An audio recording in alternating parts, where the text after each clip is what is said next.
Yeah.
Yeah. Well, I can get on with you guys, but I'm 5 minutes, yeah, that makes sense. That'd be great. What I'll do next is I'll get the guy.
We really wanted this store to be a merging of the physical world and the digital world. You know, we have this very big online experience at Burberry.com where you can go through lots of different things. Of course, you know, all the clothes and the accessories and the fashion shows, but also there's music there, there's heritage there, there's all information about our foundation there. There's lots of different facets on the website that we've never been able to kind of really create in one space.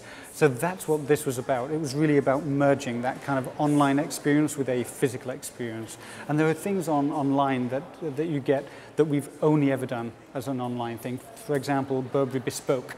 It's where you can basically custom make your own trench coat, and we've always done it as a digital experience, but now in Burberry Regent Street you've got it as a real physical experience as well. Burberry is a you know, it's a luxury company, but that can still be a warm, embracing, welcoming, and should be a warm, embracing, engaging experience. You know, you should be met with a smile. You know, you should be made to feel welcome. You know, it should be a warm atmosphere. You know, this actual building used to be a cinema, And so what we've tried to do is create a little bit of that environment so that you can come in here and you can feel relaxed and you can watch things and experience things. We've built this huge screen, but you can also kind of wander around and kind of go into these smaller, intimate spaces. And it's all about that thing of making people feel comfortable within a space.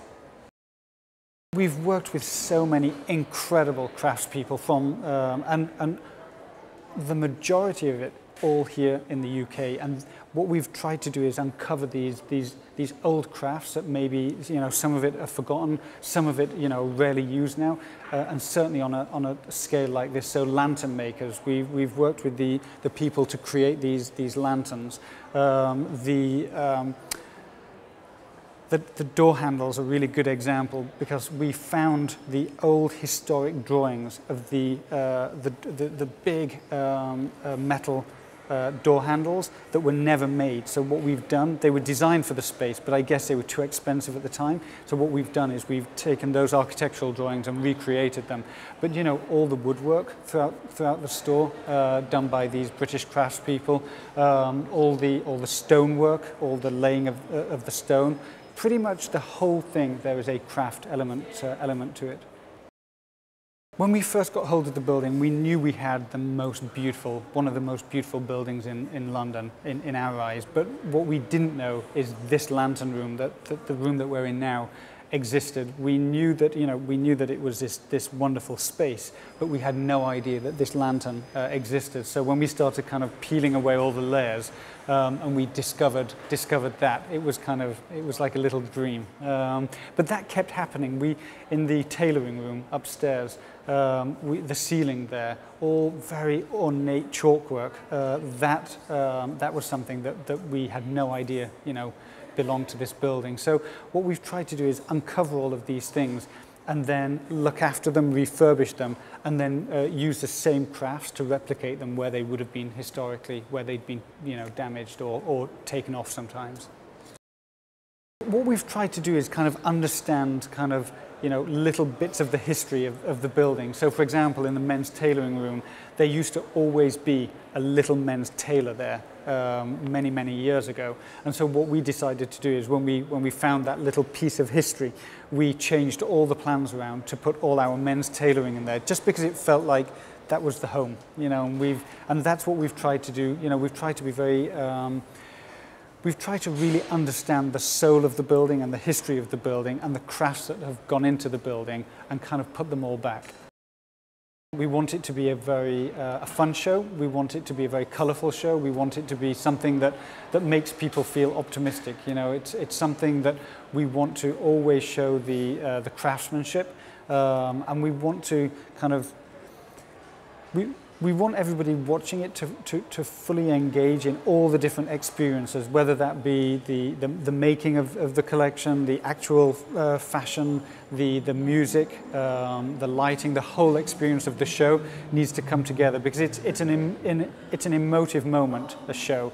And so I hope that whatever platform people are watching it on, whether it's on their mobile device live or whether they're watching it live from Regent Street or live in Hyde Park, that they'll feel that emotion.